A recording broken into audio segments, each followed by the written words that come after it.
This is our suite at the Mount Nelson Hotel in Capetown. We just arrived after a 27-hour flight. I have no idea how that's pronounced, but I'll figure it out and say it on tape at some point.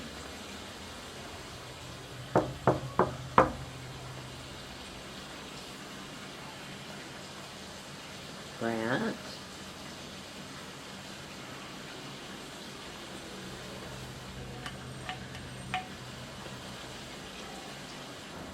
Right here. I already explained that we just got off a 27-hour flight, so we don't look our best. Here is room 1. Oh, that's the phone, honey. Can you get it? It's not the phone, it's the doorbell. Oh. It's like, who knows we're here yet? We just got here. This is the Servy bar. There's Brant looking at the menu because we're going to go eat. We're starving. It is, what time is it here, honey? About 9 o'clock in the evening? Let's see, yeah. And it's about 1 o'clock in San Antonio. Here's room 2.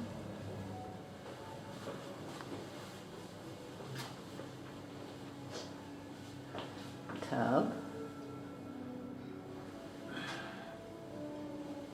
Closet. And then the main bedroom of the suite. This building, and it's night, so we'll show the outside later, but this building is over 100 years old or more, and it's an historical building that the Mount Nelson Hotel took over and created the rooms in this particular suite from. But this is beautiful. Yes, our harrowing experience from San Antonio was a 3-hour flight to Washington, D.C. We had 15 minutes to get to our next flight, so we had no downtime. And then we got on the flight to Johannesburg, South Africa, which took 15 hours. And then we had another experience in Johannesburg because they lost one of our bags. So we only had 15 minutes to get to our next flight to come to Capetown, where we are now. And so we've had 27 hours of nothing but traveling, no downtime, and one lost bag, but they know where it is and it's coming tomorrow, and we'll be okay without it. Say hi, honey. Hi.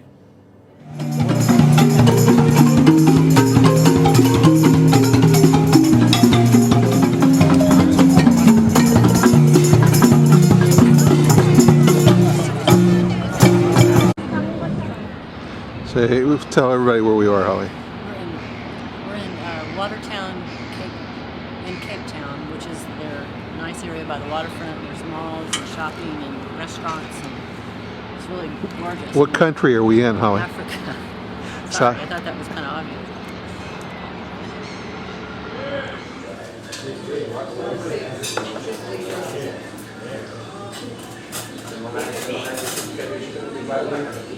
It's funny, dude. You know, these concrete cities, there are, aren't they? Like Barcelona and here. So he didn't go out for very long. Oh, it's like He's turning around and coming right back. It's like, oh, we decided it was too cold. Stroke, everybody, stroke. Faster, faster.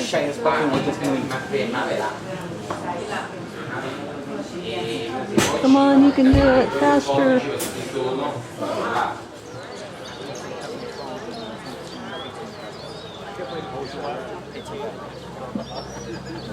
Small three grabs come out of the phone.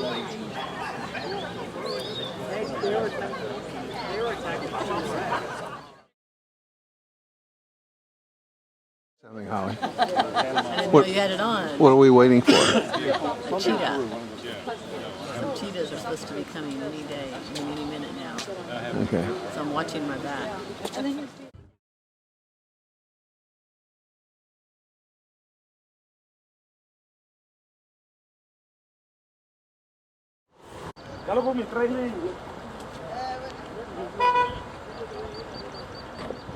This reef is where all the shipwrecks happened because it sticks out of nowhere in the ocean.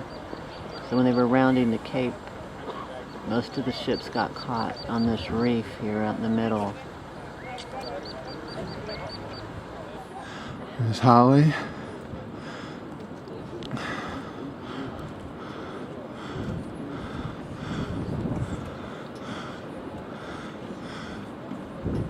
Cape of Good Hope.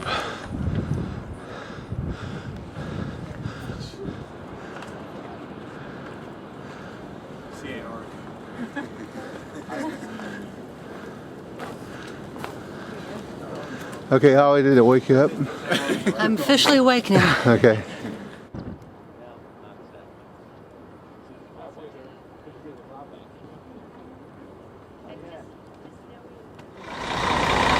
We're at the Cape of Good Hope.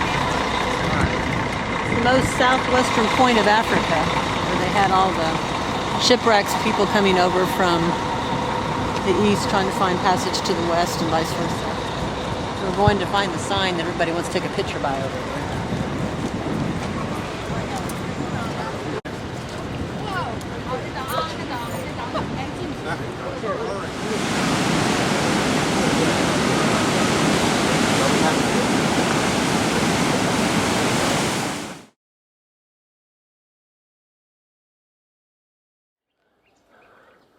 Okay, this is where we're staying in Sabi Bush Camp.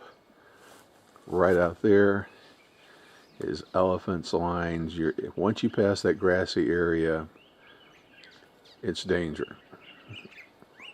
So you're not allowed to come out at night without a ranger. You have to call them. Only during the day you are allowed to come out.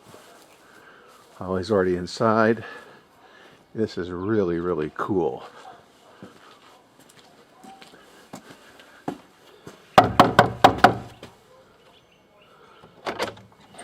Hi, come in. Okay, Welcome there's to our Sabi Lodge room. This is the living room. Here we have a painting on the wall of some sort of warrior. And then we have a patio over on this side that's enclosed. This is our dressing area.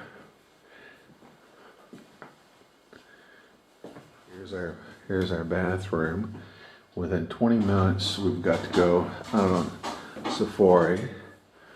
There's our indoor shower, which is all glass, out looking towards the animals. We have an outdoor shower with a seating area, and you can shower here outside with the animals. Again, not very far out, there would be lions and elephants. They're going to come up to the watering hole, which is right here. There's our other patio. This is really cool. We have to, again, call rangers at night to come and pick us up because it is so dangerous. Here they have to bring guns out, pick us up at night if we want to go in. They drop us off at night after dinner. There's 2 animal drives a day. We're going to be stopping about halfway for a few drinks and things like that. So we'll have time to stretch our legs and stuff like that. About, You want to sit in the front seat right up here? As many as you can handle. about how long are you going to be out this afternoon? It's 3:30 now, so we're going to be coming back at 7, so about 2.5 hours. Is there a porta potty on the way? Yeah. There's some antelope over there, I think. Antelope species we get here, but equally as beautiful as all the rest. Say a couple of things into the... We just left the camp to go on our first ride, and we're not maybe a football field away, and we see these rhinoceros. This is in our backyard. It's one of the more prolonged species that can do that. So if we could see their mother properly, you'd see her teeth will still be quite swollen there. But sometimes it's What did we used to call it? Stump jumping. Did you ever do stump jumping? It's a southern. I did. It's a very young calf over there. Probably less than a year in age, probably maybe 6 months to a year.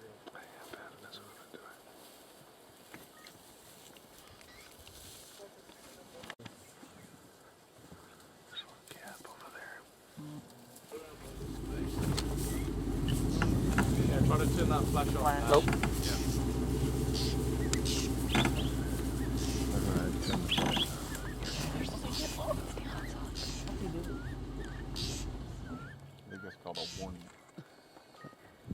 a warning? It's also, well, it is in essence a warning. It's him just showing that he's a big male. So often have guests saying, "What's he trying to say with that communication?" I was like, well, he's not really saying much actually. Well, Hey boy, no problem, hey. No problem, boy.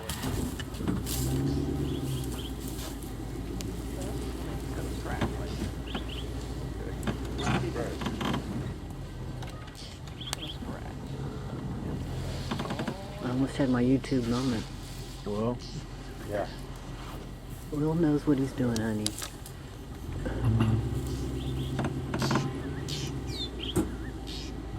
These guys have done this before.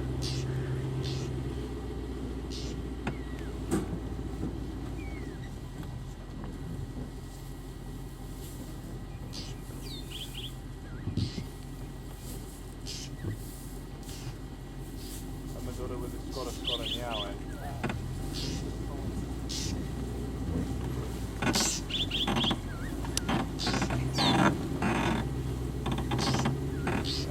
on his left leg, he's got a grace on his left leg. I've seen this guy before. And if they have an injury like that, sometimes it can make them more aggressive than they would be otherwise. There's a line right here by right here. Holly, scoot over, get your face in the way. You want me to get it in? Yeah, go out there. This is how Go out there, right there by that line. There's Holly. We're right here by it. How did he know they were here? Holly, get a picture. I did. Right by the line. I mean, this is the people in here. There's Jeeps surrounding it.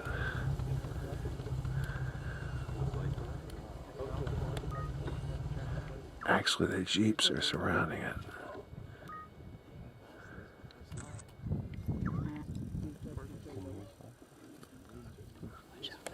Look at his He's a pretty grown, very mature male lion. So probably about 8 or 9 years old.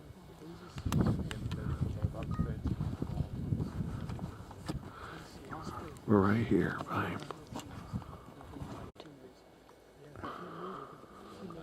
Males usually will be pushed away from their pride at about the age of 2.5, like that of the elephants. They get pushed away. You want to say anything, Holly, about this? Oh, it's just amazing how close we are starts to and how develop when relaxed he they're is. about, They said that he's just used to the vehicles out here and he knows they're not a threat. they'll become He's just so relaxed. And there's probably 20 people in different vehicles watching him, and he just thinks he's king of the jungle, which he is. Prince William giving his story. Okay, go. Tell us your story. Well, for you guys and for the benefit of the camera, just coming even closer, and it was the first time I've been with elephant on foot, and so my initial reaction was either we are going to die or that elephant is going to have to die. And all the while, my instructor was just standing in front of me with his rifle down by his waist. He didn't even lift his rifle. And the elephant got within about 12 meters of us, still hadn't seen us, and all he did was click his fingers like this. And the elephant just stopped. He heard the sound and just stopped with one foot up in the air mid-stride. He saw us, his eyes went very large, and all my instructor did was just say to the elephant, "It's okay boy, we're just standing here, we don't mean any harm, it's fine." And I was like, You're like, we're gonna die! load the rifle. Put the bullet in the chamber! You know tomorrow everybody in the truck is going to be snapping their fingers. Yeah. Started. It's our first day here, and we had a game drive last night, but they have one every morning, every night, so our door was just knocked on 5 minutes ago by one of the game rangers at 5:30. It's 5:30 on Sunday morning. It's about 10 o'clock, I guess, in the States on Saturday night, but anyhow, we're all gathering to go have coffee and tea and scones. And then we're going to go out on another game ride this morning, so.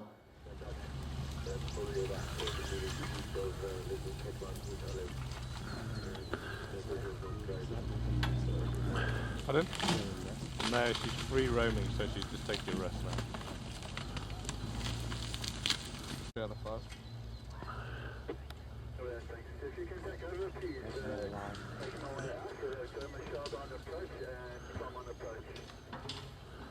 Sabi, thanks very much. Mobiles I'm fuzzying away still static in the same lock. One mobile unlocked, 2 mobiles on the fridge. There she goes. Oh.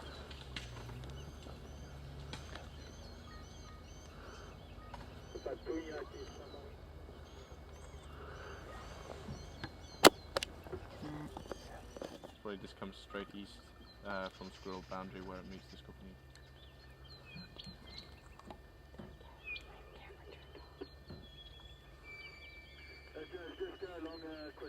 See what's a high territory.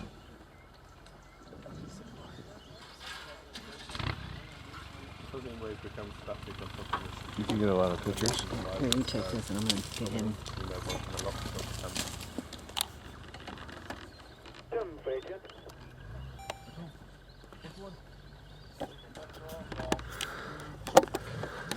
She's a poser, huh? Yeah, she is. She's like, okay, now take my picture here. This is my good side.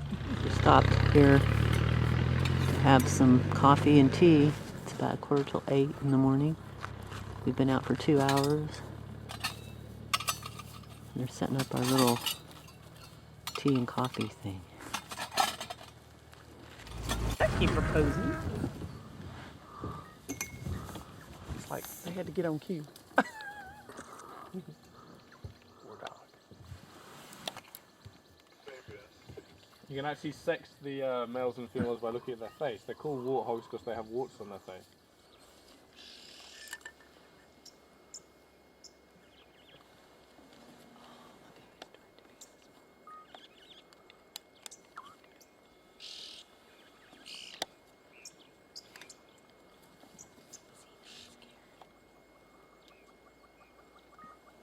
Bit of jousting.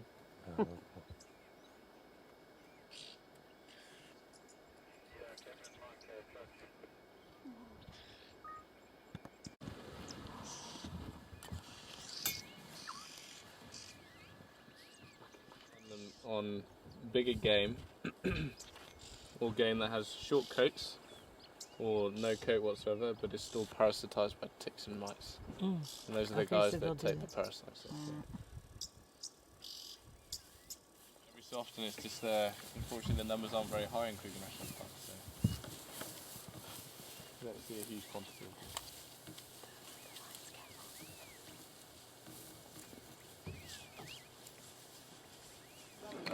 We're all coming to our respective open air Land Rovers. There's Brant.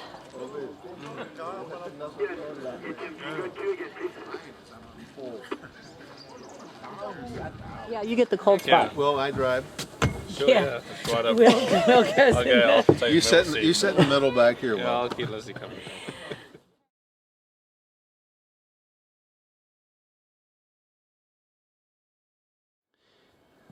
Now I know there's several different types of zebra. What types are these? This is the Birchall's or Plains zebra, as it's known. One of the major characteristical differences, the physical makeup of the Birchall zebra compared to the mountains. Red, red sheep. Okay. That is actually the mane, the ridge of hair on the back of their neck.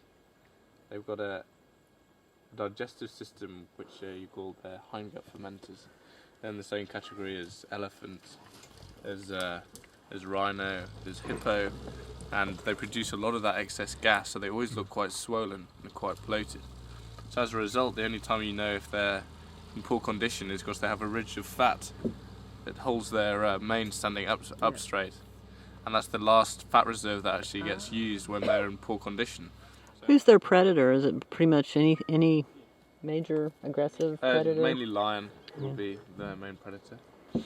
I don't think sneaking really comes into their lifestyle as such. That's Yeah, a they mama Kind of like you. rhinoceros. That's a baby rhinoceros. And over here is the male that's trying to get close to mate to her. And Right now he's looking at Holly. Yeah. I'll start snorting here pretty quick. What I'm afraid is the second choice is a green Jeep. Yeah. I think yeah, filter, but it's not a lot, so you can us. No, he's behind the tree. I wish he'd move this way. If we'll back up a little bit, well, he's now in the bush. Okay, we're tracking a giraffe. We're following the ranger guide.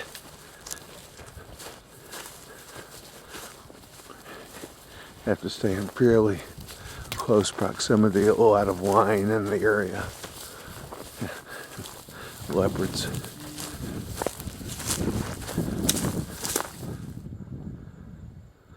It's perfect.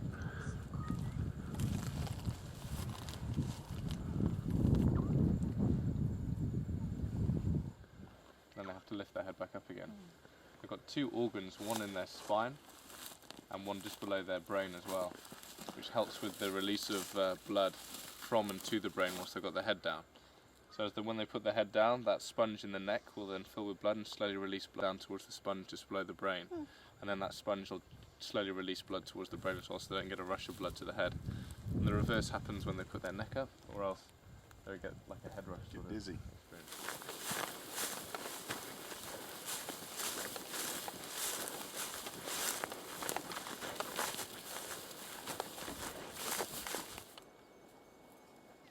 Something that giraffe do, which is quite distinct from other prey species, is when they see a potential threat or predator,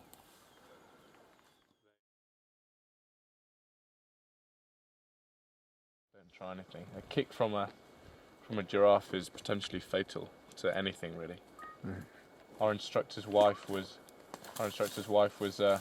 driving in a game reserve, and she drove quite close to a male giraffe that was just off the side of the road. And her vehicle going past gave the giraffe enough of a fright for it to kick out backwards, and it kicked the whole vehicle up onto its side. That's the coolest thing here. Looks like they're running in slow motion. Yeah.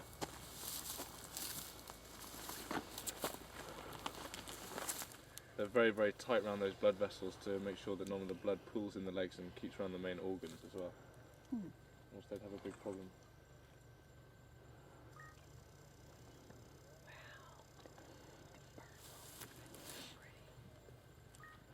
With the sunset behind him, it's so awesome. Move their head back and forwards like that. They're looking at us, aren't they? Yeah. All that line behind us. Thank you. He said they're either looking at us or the lion behind us.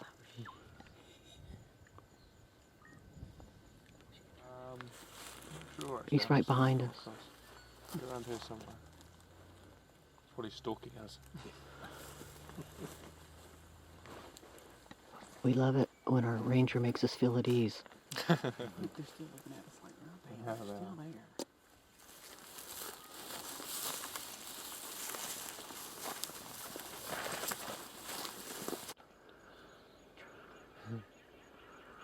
Tripped on the catwalk.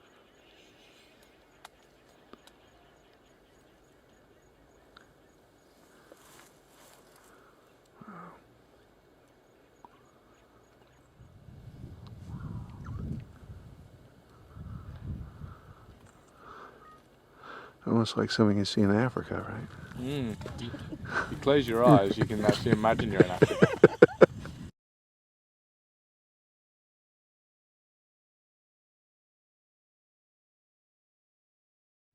Just a little tap dance. Oh.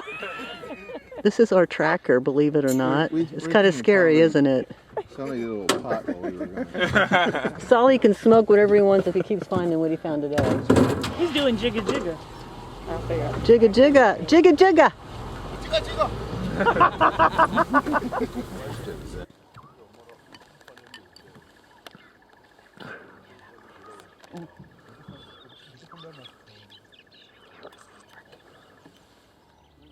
called a spotted hyena. There's three species of hyena we get here. Well, we don't get them here. Spotted hyena, brown hyena, which you get closer towards the west of the Kruger National Park, and also aardbol, which is insectivorous.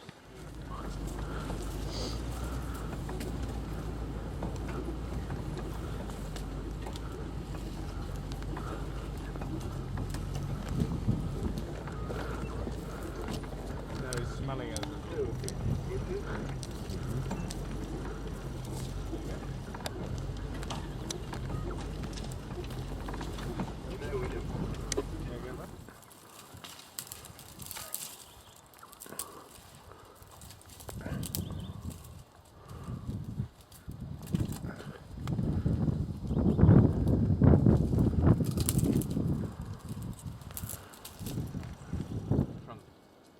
That's a good way of finding out whether they're right hand or left hand.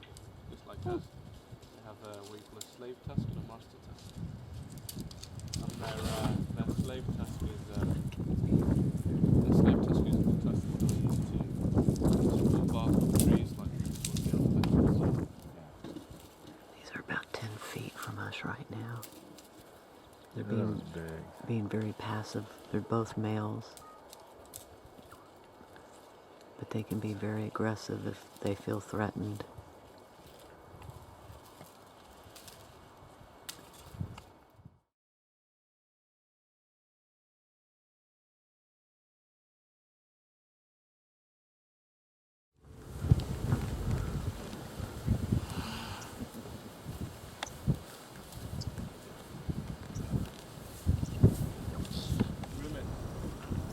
What he's doing is either he smelt something there or picked up some chemicals or something. They've got something called a Jacobson organ, which is above the top two, so that urine or analyse which animals have been moving through that area, all those sorts of things.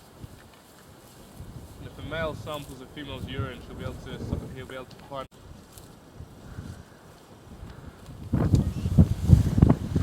Okay, here's our Jeep. Here's the water buffalo. Here's our Jeep. Here's the water buffalo. It's kind of scary. They said they can be aggressive.